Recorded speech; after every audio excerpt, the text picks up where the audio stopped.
la avenida de Céspedes. Allí, en una calle, nació mi hermana y en otra nací yo, pero de la misma avenida de Céspedes. Mi papá nació en el Caney. Mi mamá vivía en Santa Bárbara. Y bueno, se hicieron novios, ella y papi, y se mudaron para esa casa, ahí en el Reparto Sueño, en Santiago de Cuba. Somos de allá. ¿Fueron usted y su hermana solamente? Somos dos. ¿Y anterior a usted y a su papá, existió alguien más en la familia que se haya dedicado al arte? No, nadie.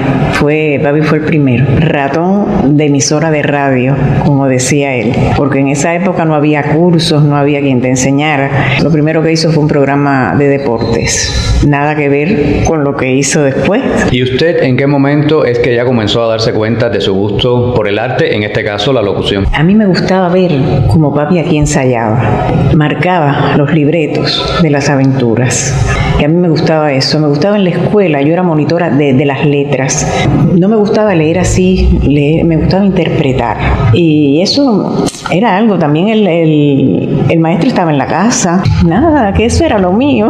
Eso era lo mío. Entonces, pudiéramos decir que su principal referente fue su padre. Mi papá. Tanto es así que donde primero trabajó fue en Santiago, en la CMKC, que fue la segunda emisora. Después vino la cadena oriental de radio, que se mudó en un tiempo.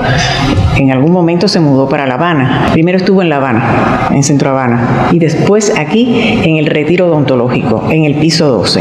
Yo imitaba mucho a, ¿sabes quién? A Dinora del Real. Las toallas Santex y las compotas Hals. Entonces yo disfrutaba aquello, claro, era muy niña. Y a Pepín, que fue grabador de Legrén muchos años, hasta que falleció, él nos grababa y ese era el juego de nosotras allí para que estuviésemos tranquilitas y dejáramos a papi trabajar. Mi hermana se hizo directora de audiovisuales, directora de programas.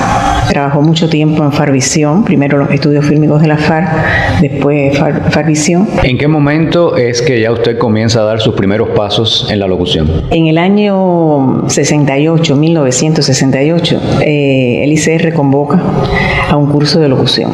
Y yo le dije, papi, yo quiero matricular. Mi mamá decía, ella no va a dar en eso.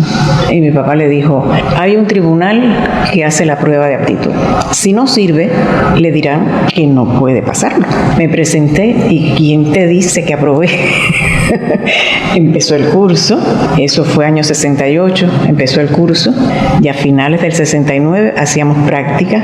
Primero me hicieron una prueba para radioenciclopedia y yo pensé, yo me veía ya en la cabina de radioenciclopedia porque además el profesor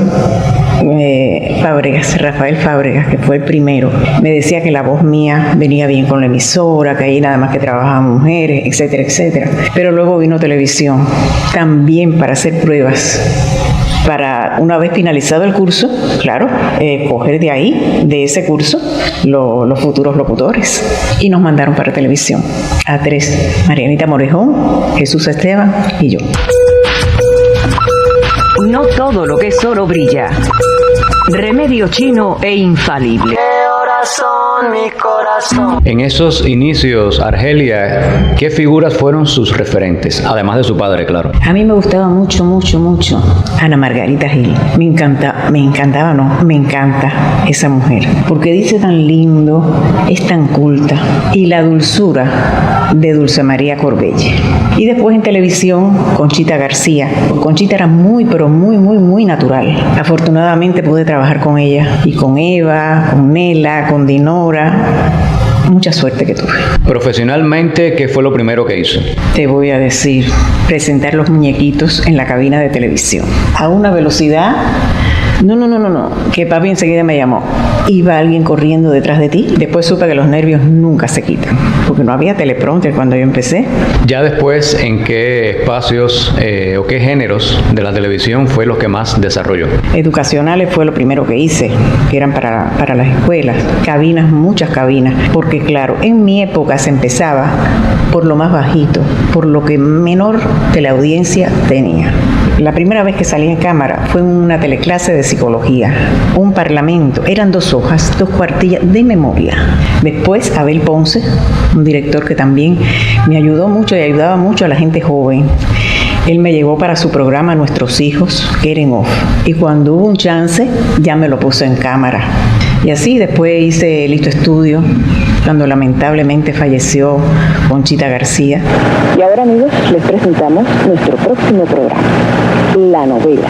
Argelia, ¿fue muy difícil para usted en sus inicios o a lo largo de su carrera el haber sido la hija de Antonio Pera? Papi me advirtió cuando el año 68 que yo me presenté a las pruebas, me dijo que esto era en serio, que había que estudiar mucho, que tenía que oír consejos y que no podía ser del montón. Y me esforcé, claro, porque no fue fácil, hasta que, bueno, el tiempo me fue ubicando, como a todos los de mi generación, en espacios mejores. Y bueno, lo de papi sí, siempre hubo, si aprobaste el curso fue porque estaba tu papá, pero siempre los compañeros del tribunal se encargaban de situar en su lugar esas personas, pero a la hora de la prueba no estaba, no, él salía. Lo mismo hacía Goizueta con su hija. ¿Tuvieron la oportunidad de trabajar juntos alguna vez? Que yo recuerde, no. Lo que sí, él me montaba cuando yo tenía algo que hacer en televisión, sobre todo en cámara, yo lo pasaba delante de él, ¿no? Me hubiera gustado mucho trabajar con papi. De los espacios en los que usted tuvo la oportunidad de trabajar, ¿cuál fue el que más le gustó o el que más disfrutó haciéndolo? Me encantaba el contacto con la gente. Tránsito se hacía algunas veces en estudio, pero muchas en la calle. Entonces me tuve que aprender el código del tránsito. Y eso de ir a la calle a entrevistar me gustaba mucho.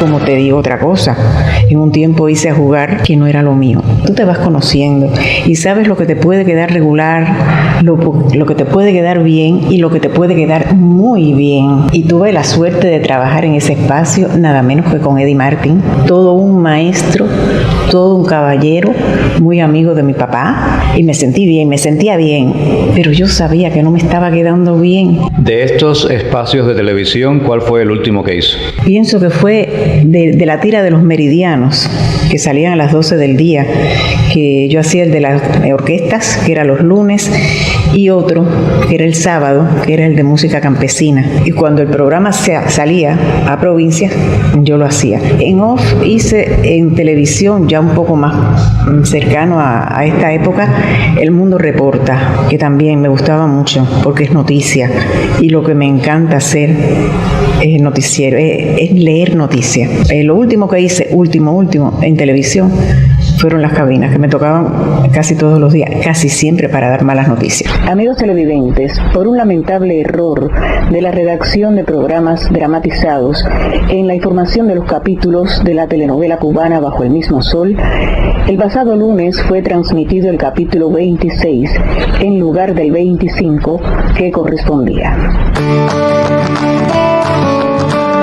¿Por qué su preferencia por las noticias? Me gusta narrar, y la noticia es narración. La noticia así plana, no, es interpretarla. Y en el caso de la radio, ¿qué importancia le concede? Yo siempre aconsejo pasar por radio. La radio te da una escuela increíble. Yo no tenía edad para jubilarme, y entonces yo dije, al cabo de un año no voy a saber hablar si sigo aquí sin hacer nada. Sí, porque iba y no había nada que hacer. Hice pruebas de consejo artístico en Radio Habana Cuba y en Reloj. Y yo dije, Reloj, porque es la que mi mamá ponía aquí desde temprano. Y estuve 15 años. La segunda temporada, como decimos ahora, la estoy viviendo en Reloj. Y me encanta. El Ministerio de Estado en Asuntos de Gestión de Desastres del país centroasiático señaló que se entregaron ayudas de emergencia a los afectados. Argelia, ¿qué fue lo que más admiró usted de su padre? El trato. Yo no conozco a una sola persona, que me hable mal de mi papá. Todo el mundo dice que era un caballero. ¿En qué momento llega Argelia Pera, la profesora? Hace 9 años. Piensan que puedo integrar la cátedra de locución y con ello ser profesora del centro de estudios. Y me gusta enseñar. ¿Cuál es ese consejo que no puede faltar en sus clases a sus alumnos? Es muy importante no creerse cosas, la modestia, la sencillez. Cuando eso falta, sale en cámara y no es creíble. viviré. Asimismo, yo Basisto añadió que el segundo es la Asamblea Provincial del Partido, un evento de relevancia política y para el cual se prepara la militancia junto a la clase obrera para celebrarla. Argelia, ¿cuántos hijos? Uno solito, pero tengo 2 sobrinos que son como mis hijos, así que son 3 y una nieta. ¿Qué es lo que más disfruta usted hacer en su tiempo libre? Las plantas, me encantan las matas. Ay, yo disfruto eso, le hablo a las maticas. ¿Y qué no le gusta? ¿Qué la puede hacer enojar? La mentira, la hipocresía. Me gusta que la gente sea sincera. ¿Tiene Argelia Pera alguna frase, un refrán, un dicho popular que la haya acompañado siempre? Cuando yo hacía a nuestros hijos, yo decía alguna frasecita al terminar. Su locutora Argelia Pera les desea buenas noches y los invita para la próxima semana, algo así. Y eso trataba de ponerlo en los otros programas que yo hacía para que vieran, para que la gente dijera, esta es la misma muchacha la que se despide así. ¿Se quedó por el camino algún espacio que le hubiera gustado hacer? Me hubiera gustado hacer un Guzmán. Yo hice varios Guzmancitos, que era en provincias. Tuve la suerte de hacer alguno con Pinelli, ese maestro de la locución, y con Cepero. Pero bueno, no me tocó. ¿Qué horas son, mi corazón? 12 de la noche en La Habana, Cuba. ¿Conoce el origen del apellido Pera? Dicen que es italiano. Argelia, si tuviera la oportunidad de traer al presente un momento de su vida o de su carrera, ¿cuál escogería? De mi vida, tener a mis padres. De mi carrera cuando empecé. Fue muy lindo y estuve rodeada de grandes figuras y eso nunca lo voy a olvidar. Las tuve como compañeras, como consejeras, como maestras, como paradigmas. Muy agradecida por el cariño del público. Me jubilé desde el 2012. Increíblemente la gente te recuerda. Ese es el mejor reconocimiento. El cariño del público.